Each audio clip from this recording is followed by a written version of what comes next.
kicked off the week today. Hopefully you guys had a good weekend. We're going to kick it off with a couple announcements from us here, guys. First of all, the virtual class was a great success. Lots of positive feedback. Thank you for the feedback. Keep it coming in because based on your feedback, we're also building some suggestions into our programming, our virtual stuff, everything that we're providing you guys, we're building off also by the requests that you guys are giving us. So we will be running the class on Friday, same time, 11:45, so sign up for that class. In that class, we will be announcing the prize winners for the Outside the Box challenges. So log into the class on Friday and find out who's going to win for what, and what those costumes and objects were. Second of all, guys, rental program details are being released today on the blog, so if you haven't read it, give that a read. Yes, that does mean we're renting out some items here that were not included in the loaner program. So check it out. The sign up for the program goes live tomorrow at 7 a.m. So sign up for what you want to have to rent out for your home gym. Last of all, there's a vlog. Check out the vlog. It was inspired by feedback, comments, guys. So keep the comments and feedback coming out because again, we are providing, answering questions based on what you guys are wondering or giving you guys direction based on what we're hearing. So check out the vlog. It is about restoration. Okay. I'll pass over to Chris for today's workout. How's it going today, everybody? Hope you're having a good Monday. So today's workout, we are doing a 10-minute AMRAP. The first movement in the AMRAP is going to be an overhead walking lunge. So you're going to have an item in one hand and you're going to go for 4 steps with that item in the overhead position, and then you're going to do 4 steps back with the item in the other arm. After that, we're going for 8 alternating clean and jerks. So you can use that same item to do 8 clean and jerks, of course, switching side to side every rep. And then we're finishing with 24 double unders. So you can do skips, you can do double tap jumps. We'll go over some of that stuff. The pace of today's workout is supposed to be a sprint. So it's a 10-minute workout. You're working for 10 minutes. We want you to be moving pretty quickly. So you should have unbroken reps. Don't pick anything that's too heavy where you need to put it down because of the weight. If you ever have to put anything down, make sure it's because you're huffing and puffing, you need a little bit of a break in the cardio, that type of thing. But we want you to keep moving. You should be getting anywhere from, call it 6 to 9 rounds would be a good rep range to look out for on today's workout. Pass it on over to Eddie for the afterburn. Afterburner, you've done this one before, so check your notes, check when you did it, so that way you can compare it. But you're going for quality here, so don't rush it. 21 for the first round of hollow rocks, 21 V-sits, tuck-ups, and second for the hollow hold, working your way down to the final round of 9 repetitions or 9 seconds. But stay tuned later on for the afterburner segment for all the details. Okay, so today's warm-up, we're starting off with some Turkish sit-ups. So for the Turkish sit-up, we're just gonna lie down on our backs here with an object. So this could be the same object you're using in today's workout, or you can go a little bit lighter if you want for today's warm-up. And you're just gonna start off with your one knee up in the air, and the same arm is going to be up in the air. I want you guys to keep your eyes on your object here at all times for that Turkish sit-up. We're gonna roll off that shoulder blade onto the opposing elbow and planted palm. And then we're gonna nice and controlled roll it back down. So you're trying to have a nice smooth flow here. Really focus on engaging your abs and focus on engaging the upper back, keeping the shoulder blades pinched together for the Turkish sit-ups.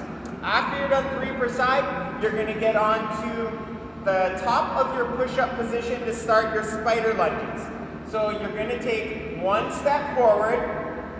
Notice how Yash is still on that front heel, and then he's gonna try to drop his elbows down to the ground, the elbow that's closest to the leg down to the ground as low as possible, feeling that stretch. And then when you've done that, step back, and forward with the opposite leg, same thing. That back knee can be planted or you can keep it extended. So you can keep it on the ground or you can push it off the ground, extending it. See what you feel a better stretch doing. After you're done 6 of those, 3 per side, you're gonna go for 12 double unders or double tap hops. So jumping up once, tapping the hips twice. If that's too complex for you, you can just tap once every time as well, and that makes it a little bit simpler. You're gonna go for that for 5 minutes, so you're just gonna repeat those movements. Remember, the goal here is to keep it moving at a steady pace. You should have a nice little sweat by the time you're getting through to that 5 minutes. Once you're done, we are going to do a low back QL stretch. We're going to do 60 seconds per side. You're going to just extend one leg out in front of you, and then you're going to keep the other leg pushed closer in towards your hip. Once you're done that, you're going to bring your knee, opposite knee, other leg, arm, yeah, into your thigh, or you're going to bring that elbow down all the way to the ground if you can. So you're bringing it nice and low. We found something here that Yash is struggling with, so this is perfect. And then he's going to bring his arm way up in the air and try to push that arm a little bit back further and further away from the body. You might feel that stretch already in that low back QL on the outside here. Another progression you can try here is bringing that arm forward. So now we're arching through the side of that rib cage. You might feel a better stretch that way.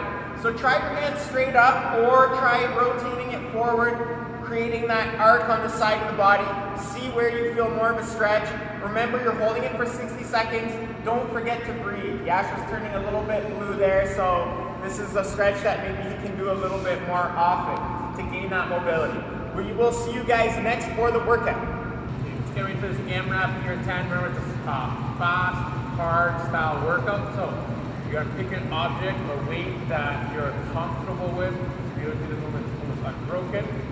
So starting with the overhead lunge. If you are not comfortable with the overhead lunge, go to the front rack position, right? Or maybe it's just body weighted lunge. But if you're comfortable going overhead, you're gonna lock out that arm overhead without shrugging your shoulders, so make sure you're nice and tight in your leg in. From there, you're gonna step forward with the one leg. When you drive up, drive from the heels, step back into the starting position, then you're gonna repeat that on the other side. So you're gonna lunge back, good, lunge to the opposite side.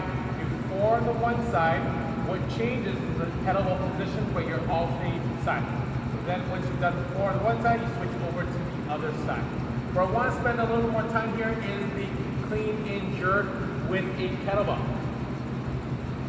We sometimes see people flipping the kettlebell over, so you're going to see Yash. Yash will do like 2 or 3 in a row actually first before I explain it. Just notice how the kettlebell weight never flops over his arm. It stays wrist height or below. Notice how it just turns around. One more, Yash. In order to achieve that nice fluid twist, your setup is very important. So you want to position your hand in at the radius, so they call that the horn of the kettlebell. You also want to slide your hand through. You don't want to hold the kettlebell at your fingertips. It's in your palm like a false grip. Next point is you want to have your thumb slightly pointed downwards, so that way you're already turning your arm. Naturally, that'll want to unturn it or untwist it when you stand it up. When you go up, you're gonna lift it up, deadlift it, a little bit of a hip hop. From there, altitude drive up, and that kettlebell is actually just pivoting and rotating, sitting on that web of your hand at all times. So you're just twisting your hand around, but it's sitting on that web because it's sitting on the radius of the kettlebell. If you can get that web right at the radius, it's not flopping over, it's just spinning around. So that's my trick when I do kettlebell movements for the cleans that I do that allows me not to smack my forearm, not flipping it over. So remember, do not grip on the fingertips because it will naturally want to flop over. You want to spin it around the web by starting your thumb slightly pointed back. Once you've done your alternating clean and jerks, I'm getting ahead of myself. That was the clean portion. We want to get into the jerk next. So when the kettlebell is in that rack position, you got to finish your movement by going in that jerk movement. So you're going to dip down, you're going to drive that object overhead. You're gonna catch it in that power position. Shoulders not shrugging, elbows not bent. Then you're gonna stand it up before you go down to the other movement. So we're gonna get Yash switching sides. So going back down to the floor, he's gonna go alternating clean and jerks. He's gonna clean that up. From there, you're gonna stand it up into that jerk. When he's ready, you're gonna bring that kettlebell back down to repeat for the next movement. Again, you're going 8 total of that clean and jerk. Don't smack your forearm. When you're done the 8, you're gonna finish off with 24 double unders or double tap jumps. If you're going singles, feel free to stick to singles, but make sure you're picking the right progression that allows you to stay fluid and fast. Okay, have fun with this workout, guys. Try to get those 6 to 9 rounds in the 10 minutes. Okay, hope you guys had a good workout. We're here for the afterburn. We've got another little core buster here. So it's a 21:59. We're starting off with some hollow rocks. So the hollow rock starts in the hollow position. So a lot of times if you're not sure how to load it, it's just best to maybe start off on the ground on your back, and then we can get adjusted from here. So the arms are gonna be out in front to start. We're gonna roll the shoulder blades off the ground, really feel those abs tightening up. Then we're gonna raise our heels slightly off the ground. To start that hollow rock, I want just the top of your butt or the low back to be on the ground, and that's it. So shoulder blades are off, heels and feet are off, of course. From here, you can try to start rocking front to back. So you're trying not to let that rib cage out. You're staying tension, you're staying in that lengthened kind of U shape, and as you rock back and forth. If this is easier for you, you can bring your arms above or even overhead. That makes it a little bit difficult. If you're having a hard time getting your rock started at all, you can also hold on to the back of your thighs to round out that low back, and you can just do it that way. So you'll still get that work in the abs, but you don't want to use your arms too much here. It's only if you're having a hard time with the rock. Next movement on the board is the V-up. So V-ups are also V-sits. Tough movement here. So we're gonna start off again in that hollow body position and that hollow spot. And we're just gonna bring the legs up towards the arms. Notice how Yash is keeping his legs nice and straight here. So you wanna keep them nice and straight. You might be tempted to bend your knees a little bit. If you do, that's okay. Trying to keep them straight. After that, we're going for 21 tuck-ups, also known as jackknives here. So once again, we're starting off in that hollow body position, but this time we're gonna keep the arms in front, and now the knees are gonna bend and come in towards the chest. So it's just like a V-up, except we're bending the knees and bringing them in towards the chest. Then finally, we're going for just the hollow hold in seconds. So 21-second hollow body hold. Challenge yourselves here, guys.